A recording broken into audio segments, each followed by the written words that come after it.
पूछे थे community section में एमसीक्यूज पूछे थे। तो 5 क्वेश्चंस हमने लिए हैं यहाँ पर। सबसे पहले ग्रोस प्रॉफिट। तो जो ग्रोस प्रॉफिट होता है वो आपका होता है सेल्स माइनस सीओजीएस। सीओजीएस मतलब जो गुड्स बेचा जा रहा है उसकी कॉस्ट, है ना। तो सेल्स जितनी भी है उसमें से सीओजीएस माइनस कर देंगे, यानी कि कॉस्ट माइनस कर देंगे, तो हमें मिल जाएगा प्रॉफिट। Next, debentures issued. तो यहाँ पर क्वेश्चन नंबर 2 है कि जो डिवेंचर्स हैं वो at par, at discount, at premium, तीनों पर इशू किए जाते हैं। अगर हम देखें यहाँ पर ए जो है वो फ्रूट सेलर है, बी जो है वो कस्टमर है, ठीक है। अब जो ए है ये एप्पल यानी कि सेब जो है वो बेचता है और इसका एक सेब 100 रुपये का है। अगर ये 100 रुपये का सेब 100 में बेचता है, एक ये सिचुएशन बनती है। दूसरा, 100 का सेब ये 120 में बेचता है और 100 का सेब ये 90 में बेचता है। तो यहाँ पर ये 3 सिचुएशंस बनती है कि यहाँ पर 100 का 100 में बेचता है एट पार, मतलब कि वो अपने प्राइस में ना तो कोई कमी करता है और ना ही उसमें कोई बढ़ोतरी करता है, जितने का है उतने का ही वो दे देता है, या फिर हम कह सकते हैं इशू कर देता है। नेक्स्ट, 100 रुपये का जो सेब है वो 120 रुपये में इशू करता है कस्टमर को, मतलब 120 रुपये में देता है। तो जो ये 20 रुपये एक्स्ट्रा चार्ज करता है ये प्रीमियम हो जाता है। नेक्स्ट, 100 रुपये का सेब 90 रुपये में देता है, 90 रुपये में इशू कर देता है, मतलब एक सेब 100 का था 90 में दे देता है।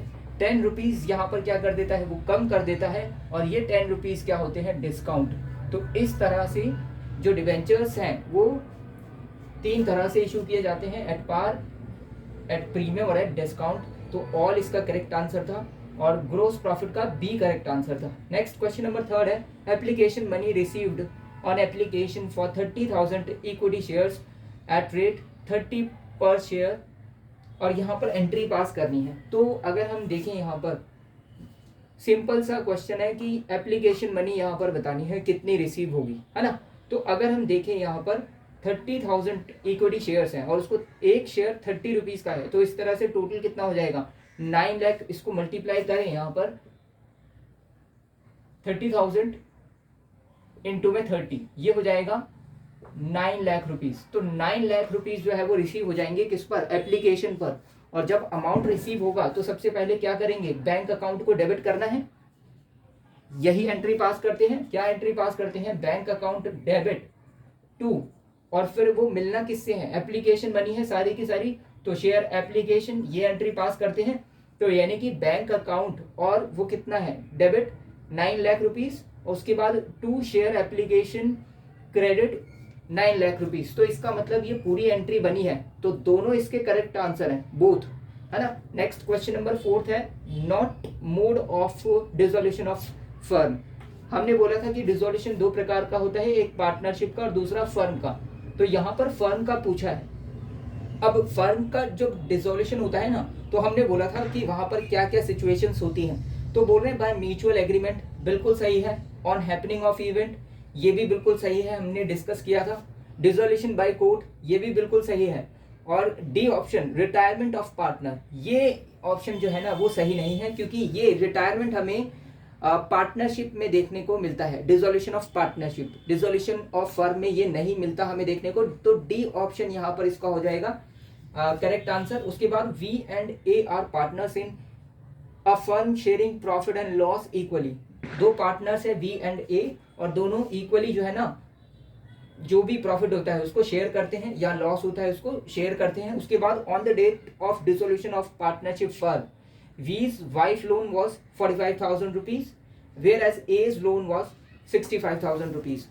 जब डिसोल्यूशन होता है फर्म का, तो यहाँ पर जो ए की जो वाइफ है उन्होंने 45,000 का एक लोन दिया था, और यहाँ पर जो ए है, ए कौन है, एक पार्टनर है ना, तो उन्होंने 65,000 रुपीज़ का लोन दिया था। तो यहाँ पर पूछा है कि सबसे पहले किसका पेमेंट जो है ना वो किया जाएगा। तो हमने बोला है कि वी और ए ये 2 पार्टनर हैं।